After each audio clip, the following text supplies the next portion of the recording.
Introduction to reduction and oxidation reactions, also known as redox reactions. Reduction historically meant that we'd take something like a iron ore and we'd burn it in a big fire, and some of the carbon monoxide from the fire would reduce the iron ore. We'd start with a big pile of it and we'd end up with a smaller amount of iron, and so it was referred to as a reduction. In this case, iron 3 oxide is being reduced into iron ore by the thing, so the oxidizing agent in this case is carbon monoxide. And if this isn't going to convince you to learn how to program, nothing will.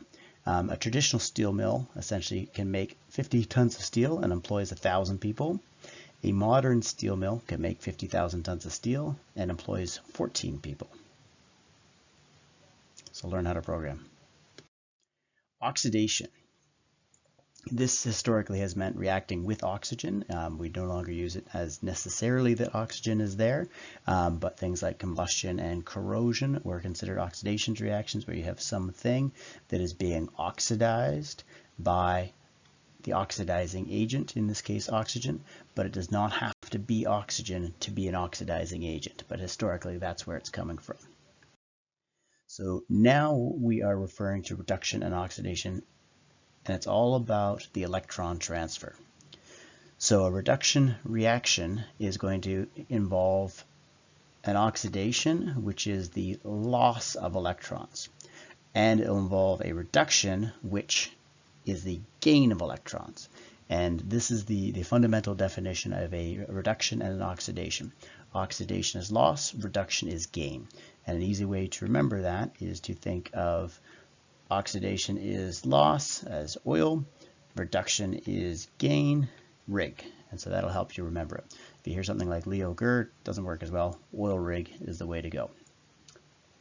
Realize that the total electrons lost must equal the electrons gained. And so these electrons are moving from one thing that is losing them to something that is gaining them. That's a redox reaction. So for example, we have a reaction here with magnesium and hydrochloric acid. If we were to break this into half reactions, we'd be able to see who is losing electrons and who is gaining electrons. But you need to make sure you have a full understanding as to what it means to be an ionic substance that is aqueous. Because remember, if this HCl, if it is aqueous, it is not molecules of HCl stuck together. There are hydrogen ions that are surrounded by water, and there are chloride ions that are surrounded by water. They are not together. We write them as if they are, but they are not. Same thing with aqueous magnesium chloride. There are magnesium ions that are surrounded by water, and there are two chloride ions that are surrounded by water. They are nowhere near each other. They are in the water, and that's what it means to be an aqueous ionic substance.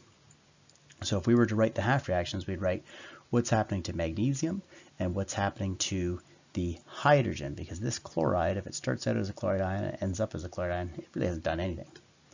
So think of what's happening in terms of the atoms and the ions. Are atoms becoming ions? Are ions becoming atoms? Or it could actually be one type of ion with one charge becoming another charge, another ion with a different charge. So say a 2+ to a 3+. That would also be a change in electrons. So essentially, redox reactions are all about where the electrons go and who's gaining and who's losing. So once we figure that out, we think about it, we can actually write out what is happening, and we're going to break it up into two parts. So think of the magnesium as doing its thing and the hydrogen as doing its thing. So we're looking at the magnesium and the hydrogen, and we write those out as half reactions, and we see the electrons being lost and gained. So to start off with, if we look at magnesium here, it has, that's a magnesium atom, it has all of its electrons. And over here, it's a magnesium ion with a 2+ charge. The only way it can go from a magnesium atom to a magnesium positively charged ion is if it loses electrons. Now remember, oxidation is loss. And then if you look at hydrogen here, it starts out as an ion because it's part of that. It's that hydrogen ion in the acid, and in the water as an acid. And it becomes a hydrogen gas molecule, which consists of two hydrogen atoms bonded to each other, each with their full complement of electrons.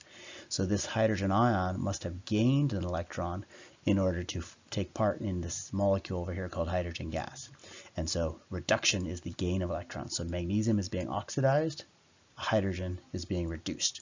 So if we write those out as reactions, and we say, okay, well, here's the magnesium here. It's starting out as a solid magnesium. It's becoming a 2+ ion.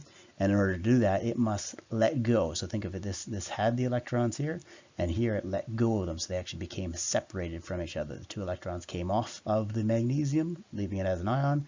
And now these 2 electrons are free to move somewhere else. And the hydrogens, we need 2 of them to make our hydrogen gas molecule. So this 2 hydrogen together as a molecule, they would have started as hydrogen ions that picked up. So these 2 came together and formed this hydrogen gas molecule.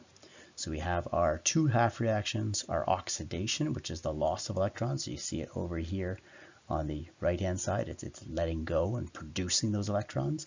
And then we have the reduction, which is the gain of electrons, and we have it over here on the left going into the reaction, and that is the hydrogen ions gaining that, and that is our reduction half reaction. So we have our 2 half reactions.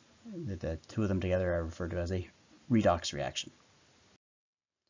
So again, oxidation and reduction reactions occur simultaneously. So if you have 2 things, one of them is essentially going to be transferring electrons to the other, and so we can think of, in this case, A is losing its electrons, so it's becoming positively charged, and B here, which started out as neutral, it is now becoming negatively charged because it has picked up an electron from A. So the electron has moved from A to B, and now we have them here having gone through that transfer of electrons.